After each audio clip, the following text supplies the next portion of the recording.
Wide rolling plains checkered with farmlands, spectacular mountain ranges, rocky shorelines, and frozen tundra.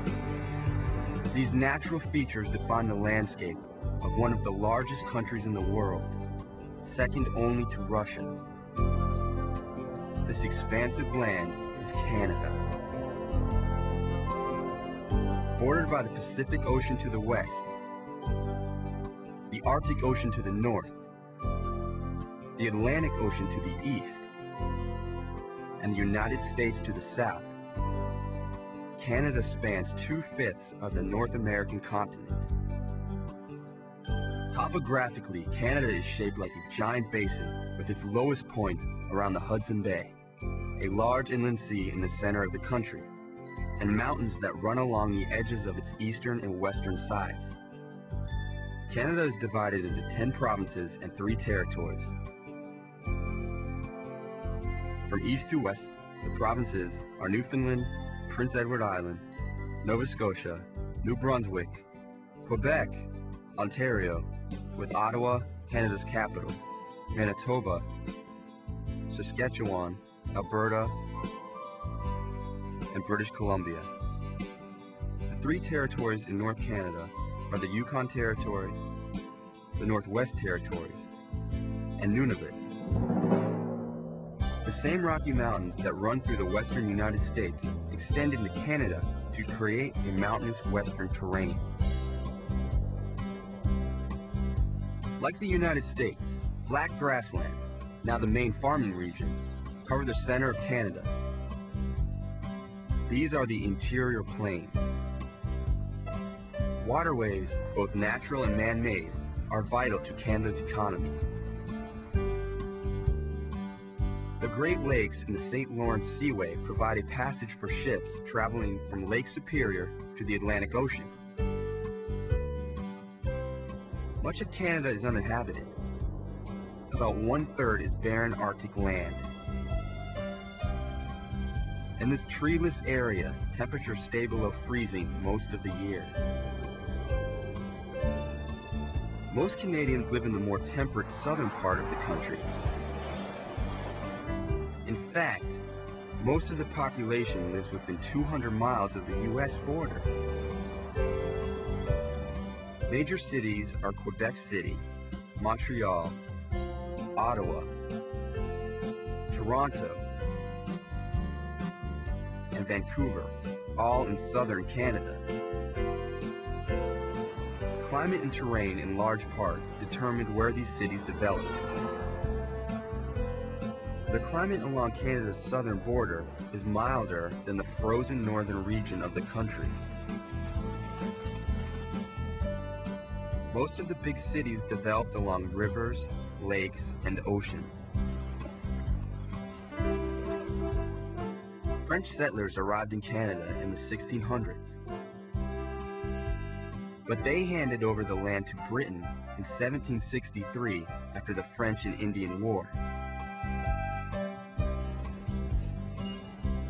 Canada's diverse population is 44% of British and 25% of French ancestry, with the balance consisting mostly of people from other European countries, as well as people of Asian and Native American descent. Canada is a bilingual country. Both French and English are official languages. In the north, Canada's climate is severe and the land is sparsely populated, but it's temperate and densely populated in the south. Visitors come to Canada to enjoy glacier-fed lakes and national parks. But they also come to visit the cosmopolitan cities like Montreal, Toronto, and Vancouver.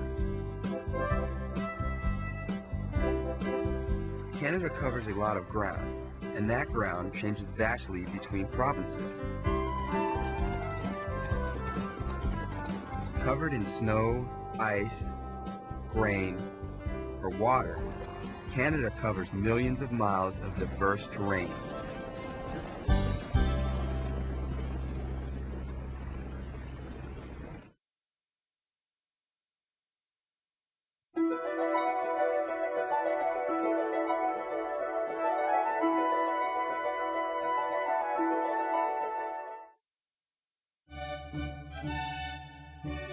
Eastern Canada is divided into 4 relatively small provinces.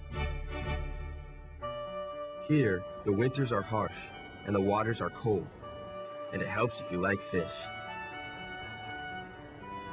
These are Canada's Atlantic provinces: Newfoundland, Prince Edward Island, Nova Scotia, and New Brunswick. They are also called the Maritime Provinces, a fitting name for a region where it's hard to escape the influence of the sea. Maritime refers to navigation or commerce on the sea. Fishing and shipping are major industries here. 75% of all the fish caught in Canada are from the Atlantic provinces. These provinces are bordered by the Atlantic Ocean, the Labrador Sea, and the Bay of Fundy. Vikings from Scandinavia landed on the coast of what is now Newfoundland around the year AD 1000. Today, few artifacts and buildings remain from those early Viking settlements. Hundreds of years after the Viking voyages across the Atlantic, European explorers discovered the rich natural resources here. The French were mainly interested in beaver fur, and they found plenty. They settled here and called this region Acadia. Ultimately, the British fought the French and won the lands that now comprise the Atlantic provinces. During the American Revolution, many British loyalists fled to Nova Scotia, Prince Edward Island, and what is now called New Brunswick. Later, thousands of other Scottish and English people crossed the Atlantic Ocean to live here permanently. The British, Scottish, and Irish cultures are still the predominant influence in these provinces. In Newfoundland, approximately 95% of the population is of British origin. The types of food people eat, the sports and recreation, and even the weather are similar to those in the British Isles. When the English, Irish, and Scottish people settled in the Atlantic provinces, they found a land that felt a lot like home. It's no wonder their cultures remain strong here.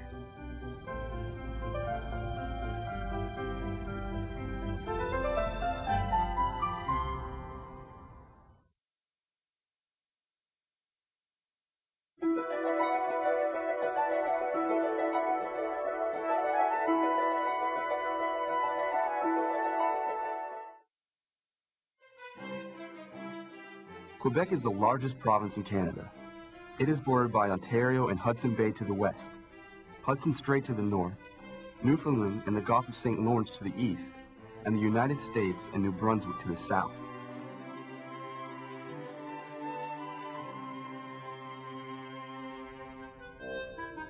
Quebec is Canada's last great refuge of French culture.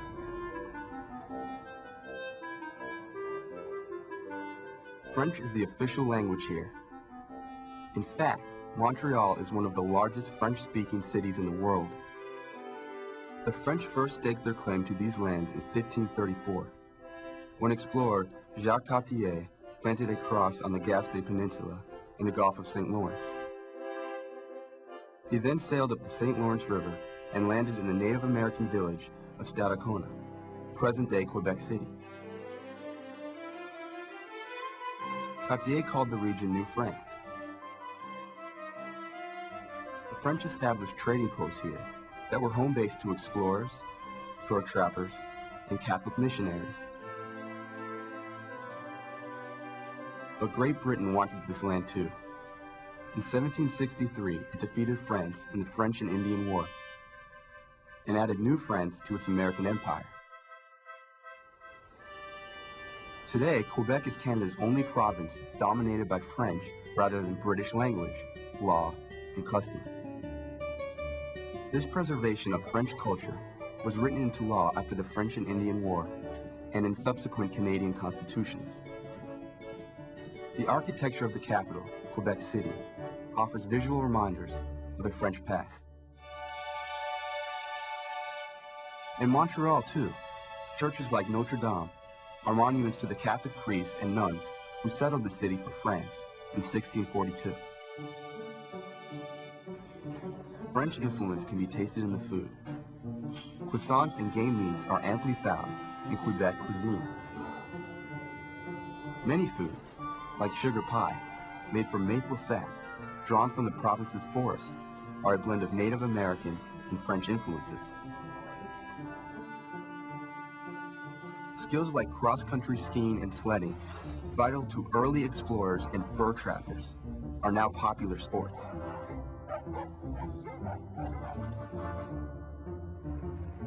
Twice a year, the people of Quebec celebrate their French heritage with festivals, like the Fête des Neiges, or Snow Festival. Come summer, the province honors John the Baptist, or Jean-Baptiste in French. He is considered the patron saint of French Canadians.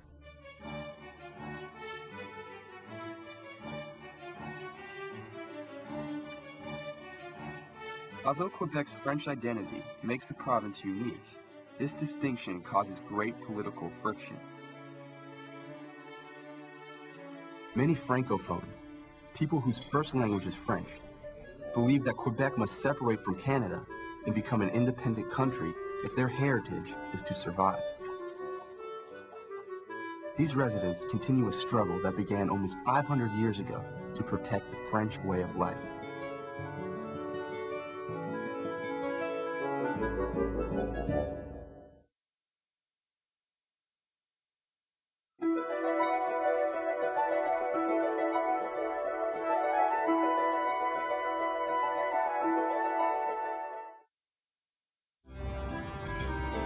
Where can you find the world's tallest freestanding structure, the 5th largest city in North America, and some of the greatest ethnic diversity in the world? Right here in Toronto, on the shores of Lake Ontario. Toronto is the capital of Ontario, Canada's 2nd largest province, and home to the country's capital city, Ottawa. Ontario is centrally located with Quebec to the east and Manitoba to the west. Its northern and southern borders are all wet, with major bodies of water, that is. Because of its location, Toronto is ideally located for shipping goods like minerals, timber, agricultural products, and manufactured products. Toronto's access to the St. Lawrence Seaway has also helped make it an international center for trade. The St. Lawrence Seaway is a series of locks and canals that creates a shipping lane between the Great Lakes and the Atlantic Ocean. Toronto first served as a center for commerce as a fur trading post for the French in the 1600s. During this time, beaver fur was a prized commodity in Europe. Toronto grew to become Canada's largest city and its commercial and financial center. Banking, insurance, and real estate employ thousands of people. Printing and publishing and manufacturing metal products are some of the major industries that support the economy. Today, you'll find dozens of businesses in the financial district of Toronto. 3 of Canada's 6 largest banks are headquartered here, as is the Toronto Stock Exchange. Visible in the background of nearly every picture of downtown Toronto is the unmistakable CN Tower. This needle-like structure is the tallest in the world at 1,815 feet. It's a main attraction for the many tourists who visit Toronto. Tourism is another major part of Toronto's economy. Toronto is one of the most multicultural cities in the world. Since the 1960s, large numbers of Europeans and Asians have moved here, some as political refugees. Roughly 1/10 of the population is Chinese. One good way to get a sense of the diversity here is by eating. Greek, Chinese, Italian, Portuguese, or Indian restaurants and markets sell foods that appeal to the many different cultures here. Across Lake Ontario, less than 50 miles from downtown Toronto, is the rushing water of Horseshoe Falls on the Niagara River. This is the Canadian side of Niagara Falls. Toronto is a cosmopolitan city with natural wonders close by. Attracting people from around the world to visit or to stay, Toronto is the largest city in Canada and its center for business. By encouraging ethnic and cultural diversity, Toronto makes it easy for millions of people to call it home.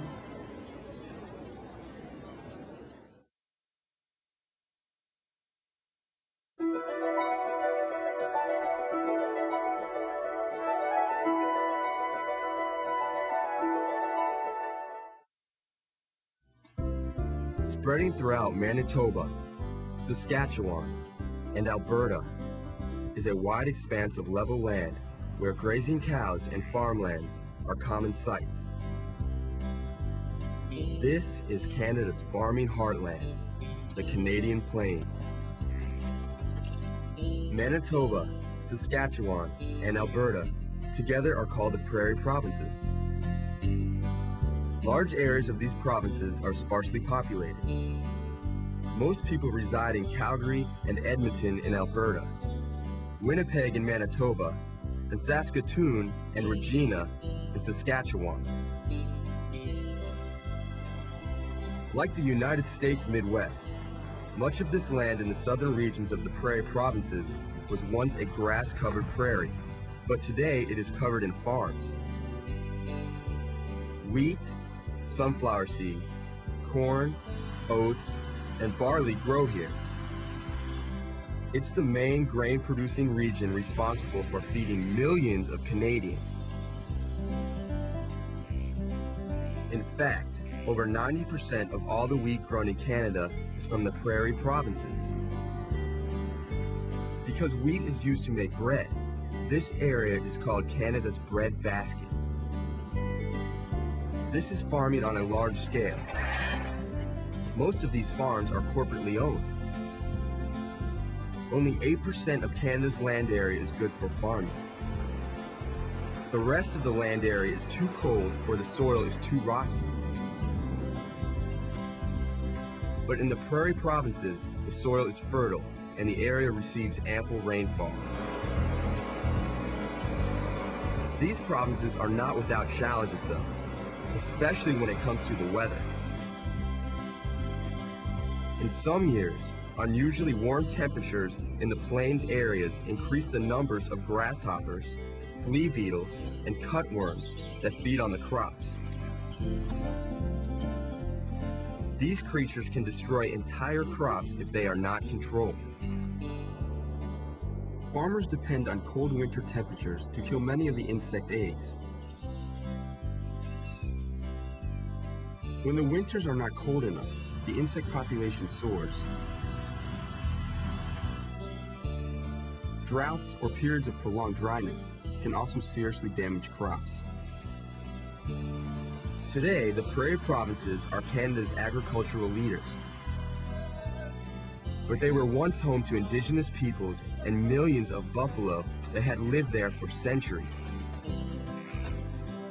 The buffalo were nearly killed off after Europeans started arriving in Canada in the late 1800s. Hunting buffalo became a popular sport. After railroads were built, the numbers of people hunting buffalo for sport soared. Today, their numbers have risen, and the traditions of the Indigenous peoples continue. Native Americans in Alberta dance the traditional dances, some of which celebrate the buffalo. While the Prairie Provinces are leading agricultural provinces, farmland occupies only the southern parts of the provinces. To the north are mixed forests of evergreen and deciduous trees, which shed their leaves in the winter. The natural resources of the Prairie Provinces have made them ideal for growing many crops, especially wheat. Saskatchewan alone produces 2/3 of Canada's wheat. Canadians and people around the world depend on the crops grown and livestock raised in these provinces.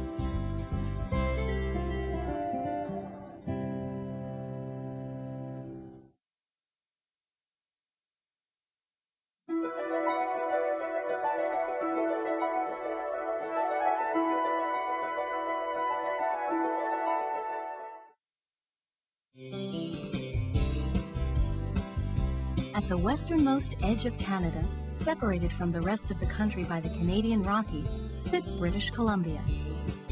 Bordered by Alberta to the east, the United States to the south, the Pacific Ocean to the west, and the Yukon and Northwest Territories to the north, British Columbia's location allowed it to quickly develop as a center for trade. Stretching inland from the rocky coastline, the landscape changes dramatically. More than half of the province is covered with forests. The abundant natural resources of British Columbia, wildlife, minerals, and timber, are what first attracted fur trappers, gold prospectors, and loggers. The creation of the Canadian Pacific Railway in 1885 transformed shipping in Canada. The city of Vancouver was westernmost, and it quickly became the leading center for industry and finance in British Columbia. It was well positioned as a port for ships sailing the Pacific. From here, goods were shipped to the rest of Canada. British Columbia is located on the Pacific Rim, which includes the countries in and along the Pacific Ocean. Most of Canada's trade with Asia and the Pacific Rim goes through Vancouver's port. British Columbia's coal fuels Japanese and South Korean steel mills. Forests, another important natural resource, cover over 50% of British Columbia. Lumber and paper products are a leading export. Warm breezes from the Pacific Ocean create a relatively mild climate in Vancouver.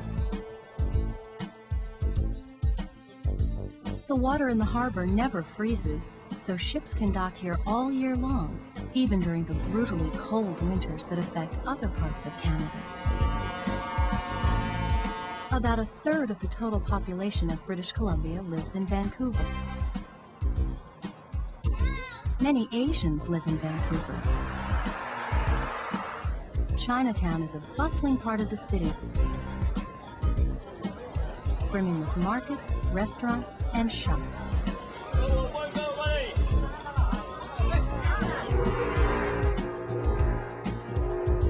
Asians account for only part of the cultural influence in Vancouver. You'll also find reminders of the indigenous people who lived here first. Totem poles are found throughout British Columbia and Canada. Carved out of trees and painted with symbols of animals or spirits, totem poles represent clans or families. British Columbia is a vital link in shipping and trade between Asia and Canada. The large Canadian city closest to Asia, Vancouver has become ethnically diverse. In many ways, British Columbia serves as not only a gateway to the Pacific, but as a meeting place between East and West.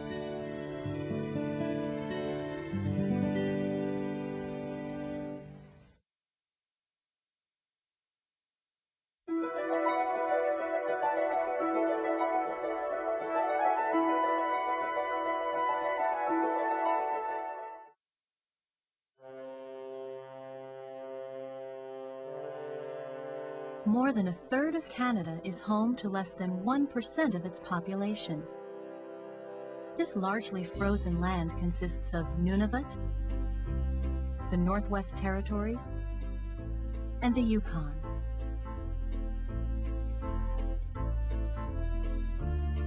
Stretching across all of Canada, the territories are bordered by the Labrador Sea to the east,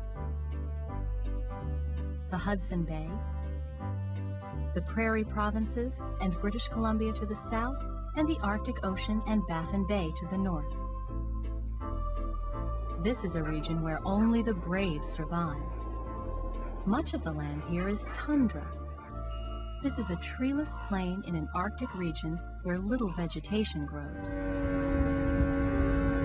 Cold and dry, it is covered in snow most of the year. Parts of the soil remain frozen year-round. It's cold here even in the summer. In the winter, the lakes and rivers freeze and become roadways for cars. Just because the lake is frozen, it doesn't mean you can't go fishing. When the waters are frozen, people drill a hole in the ice to fish for whitefish and northern pike. In Yellowknife, the capital of the Northwest Territories, the average summer temperature is around 50 degrees Fahrenheit. That's an improvement over the winter temperatures that drop down to 60 degrees below zero. In the early spring, the people of Yellowknife put on a caribou carnival to celebrate the end of the long winter. Caribou, a species of reindeer, are highly valued here. Native Americans use caribou for food, clothing, and shelter. They travel in herds and prefer the coldest regions. At the Caribou Carnival, townspeople compete in sawing, tent building, snowshoe racing, and moose calling.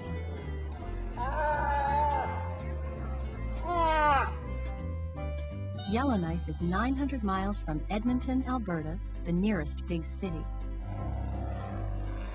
Today, the fastest way to get here is by plane. Yellowknife first attracted settlers in the early 1900s when gold was discovered. It still has the feeling of a frontier town. Here, the sky often puts on a spectacular show, the Aurora Borealis, or Northern Lights, which seem to come straight from the realms of science fiction. These swirling bands of colorful light are thought to form when winds from the upper atmosphere mix with gases from Earth. Until 1999, Canada had only two territories, the Yukon and the Northwest Territories. The Canadian government split the Northwest Territories into two distinct territories by creating Nunavut on the eastern side. Life in northern Canada is a challenge, and it helps if you know how to quickly light a fire, build a tent, and saw wood, the key elements to surviving this cold climate.